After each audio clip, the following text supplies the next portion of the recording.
Selamat datang kembali teman-teman. Di tengah situasi yang terus berkembang di Timur Tengah, ada kabar mengejutkan yang perlu kita bahas bersama hari ini. Bayangkan, sebuah tentara yang seharusnya bersatu dalam menghadapi konflik, kini justru mengalami perpecahan internal yang serius. Ya, kita sedang membahas tentang situasi terkini di Israel, di mana beberapa anggota pasukan IDF dilaporkan mulai mempertanyakan arah kepemimpinan Netanyahu. Apa yang sebenarnya terjadi? Mari kita urai bersama. Beberapa prajurit IDF telah menyuarakan keprihatinan mereka terhadap strategi yang diterapkan dalam menghadapi situasi saat ini. Mereka merasa bahwa pendekatan yang diambil tidak sejalan dengan nilai-nilai kemanusiaan yang seharusnya dijunjung tinggi. Perlu diingat, para prajurit ini bukanlah orang-orang yang sembarangan mengambil sikap. Mereka adalah profesional yang telah mengabdi untuk negara mereka, dan keputusan untuk bersuara tentunya didasari pertimbangan yang matang.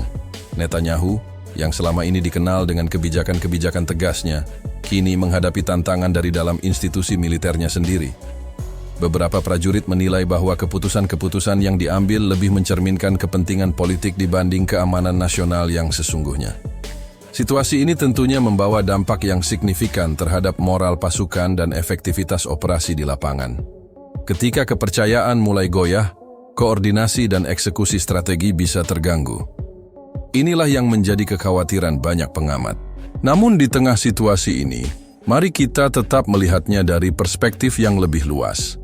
Setiap konflik internal bisa menjadi kesempatan untuk evaluasi dan perbaikan sistem yang ada. Mungkin ini adalah momentum untuk dialog yang lebih konstruktif antara pemimpin dan pasukannya. Yang menarik, fenomena ini juga menunjukkan bahwa dalam institusi militer sekalipun, ada ruang untuk suara-suara kritis yang bertujuan membangun. Ini menandakan adanya mekanisme checks and balances yang sehat dalam sistem pertahanan. Teman-teman, penting untuk kita pahami bahwa situasi ini masih terus berkembang. Setiap informasi yang kita terima perlu disikapi dengan bijak dan diverifikasi kebenarannya. Mari kita hindari spekulasi yang bisa memperkeruh suasana. Sebagai pengamat dari jauh, kita bisa belajar bahwa kepemimpinan yang efektif membutuhkan keseimbangan antara ketegasan dan kebijaksanaan. Komunikasi yang baik antara pemimpin dan yang dipimpin menjadi kunci dalam menghadapi situasi-situasi kritis. Saat ini, yang terpenting adalah bagaimana krisis internal ini bisa diselesaikan dengan cara-cara yang konstruktif. Setiap pihak perlu mengedepankan dialog dan mencari solusi yang mengutamakan kepentingan bersama di atas kepentingan pribadi atau kelompok. Kita berharap situasi ini bisa menjadi titik balik menuju penyelesaian yang lebih baik. Setiap konflik, baik internal maupun eksternal, seharusnya bisa diselesaikan dengan mengutamakan nilai-nilai kemanusiaan dan perdamaian. Bayangkan sebuah situasi di mana mereka yang seharusnya berada di garis depan justru mulai mempertanyakan peran mereka sendiri. Inilah yang kini terjadi di kalangan pasukan IDF, di mana gelombang keraguan mulai muncul dari dalam barisan mereka sendiri. Kelelahan fisik dan mental yang berkepanjangan telah mengambil peran besar dalam situasi ini. Para prajurit yang telah bertugas selama berbulan-bulan menghadapi tekanan yang luar biasa. Mereka bukan hanya menghadapi tantangan di medan operasi, tetapi juga pergulatan batin yang semakin intens. Yang menarik, fenomena ini bukan sekadar masalah kelelahan biasa. Ada aspek yang lebih dalam, yaitu mulai lunturnya kepercayaan terhadap arah kepemimpinan politik. Bayangkan berada dalam situasi di mana Anda mulai mempertanyakan tujuan dari setiap langkah yang Anda ambil. Mari kita pahami bahwa setiap prajurit adalah manusia dengan pikiran dan perasaan.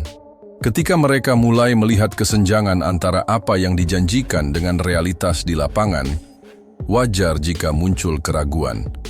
Ini bukan tentang keberanian atau dedikasi mereka, melainkan tentang kemanusiaan yang natural.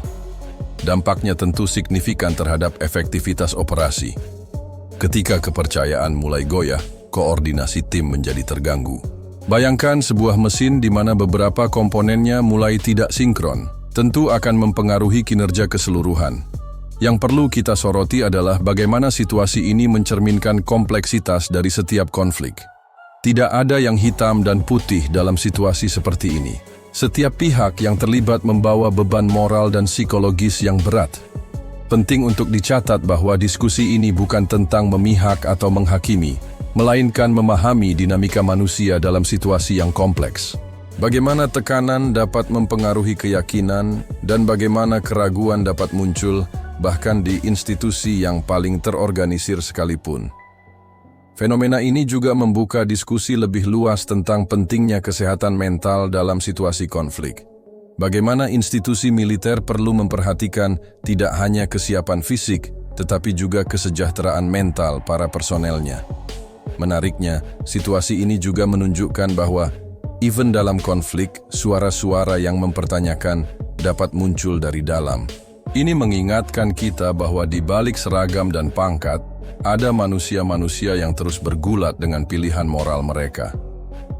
Teman-teman, inilah realitas yang perlu kita pahami bersama. Bahwa setiap konflik membawa kompleksitas yang jauh lebih dalam dari yang terlihat di permukaan. Dan kadang, perubahan bisa dimulai dari dalam, dari mereka yang berani mempertanyakan dan menyuarakan keraguan mereka. Bayangkan sebuah rumah yang sedang menghadapi badai dari luar, tapi ternyata di dalam rumah itu sendiri juga ada guncangan yang tak kalah hebatnya. Itulah yang kini dialami Netanyahu. Saat ini, ia tidak hanya menghadapi tantangan dari konflik yang sedang berlangsung, tetapi juga menghadapi gelombang protes dari para tentara dan veteran yang kecewa. Para tentara ini, yang telah berjuang di garis depan, kini menyuarakan tuntutan yang mengejutkan. Mereka menginginkan gencatan senjata. Ini bukan sekadar protes biasa, karena beberapa di antara mereka bahkan mengarahkan kritik tajam langsung kepada Sang Perdana Menteri. Mari kita telusuri lebih dalam mengapa hal ini bisa terjadi. Para tentara ini merasa bahwa strategi yang diterapkan tidak memberikan hasil yang diharapkan. Mereka telah melihat langsung dampak dari konflik yang berkepanjangan ini, dan banyak yang mulai mempertanyakan arah kebijakan pemerintah. Yang menarik, fenomena ini menunjukkan sesuatu yang jarang kita lihat. Bagaimana keputusasaan di tingkat militer bisa berubah menjadi masalah politik yang serius. Bayangkan, mereka yang seharusnya menjadi tulang punggung kebijakan pemerintah, kini justru menjadi suara kritis yang paling lantang. Situasi ini semakin rumit karena Netanyahu juga menghadapi tekanan dari berbagai pihak lain di dalam negeri. Ada kelompok masyarakat yang mendukung perdamaian, ada yang menginginkan pendekatan yang lebih tegas, dan ada pula yang mulai kehilangan kepercayaan pada kepemimpinannya. Namun yang perlu kita garis bawahi di sini adalah bagaimana dinamika internal ini bisa mempengaruhi stabilitas politik Israel secara keseluruhan. Ketika para tentara, yang biasanya menjadi simbol persatuan nasional, mulai mempertanyakan kebijakan pemerintah, ini bisa menjadi sinyal adanya perubahan besar dalam lanskap politik. Yang juga menarik untuk diperhatikan adalah bagaimana situasi ini mencerminkan kompleksitas hubungan antara militer dan pemerintahan sipil. Di banyak negara, militer seringkali dilihat sebagai institusi yang loyal pada pemerintah. Tapi dalam kasus ini, kita melihat bagaimana loyalitas itu bisa berubah ketika ada perbedaan pandangan yang fundamental tentang arah kebijakan negara. Penting untuk dicatat bahwa protes dan kritik ini sebenarnya menunjukkan berjalannya proses demokratis. Di tengah situasi yang kompleks, para tentara ini memilih untuk menyuarakan keprihatinan mereka melalui jalur-jalur yang demokratis, bukan dengan cara-cara yang destruktif. Lalu apa dampak dari semua ini? Tekanan internal ini bisa memaksa Netanyahu untuk mengevaluasi ulang kebijakannya. Ini bukan hanya tentang memenangkan pertarungan politik, tapi juga tentang mencari solusi yang bisa diterima berbagai pihak, termasuk mereka yang selama ini menjadi pendukung utamanya. Situasi ini juga membuka mata kita tentang betapa pentingnya mendengarkan suara-suara dari lapangan. Para tentara ini, dengan pengalaman langsung mereka di medan konflik, membawa perspektif yang tidak bisa diabaikan begitu saja oleh para pembuat kebijakan. Yang perlu kita pahami adalah bahwa situasi ini bukan tentang mencari siapa yang benar atau salah. Ini lebih tentang bagaimana sebuah negara demokratis menghadapi perbedaan pendapat internal, terutama dalam situasi yang sangat menantang. Demikianlah pembahasan kita hari ini tentang situasi yang sedang terjadi di Israel. Semoga informasi ini bermanfaat dan memberi perspektif baru bagi kita semua. Jangan lupa untuk like, subscribe, dan share video ini ke teman-teman yang mungkin tertarik dengan topik serupa. Sampai jumpa di video berikutnya dengan pembahasan menarik lainnya.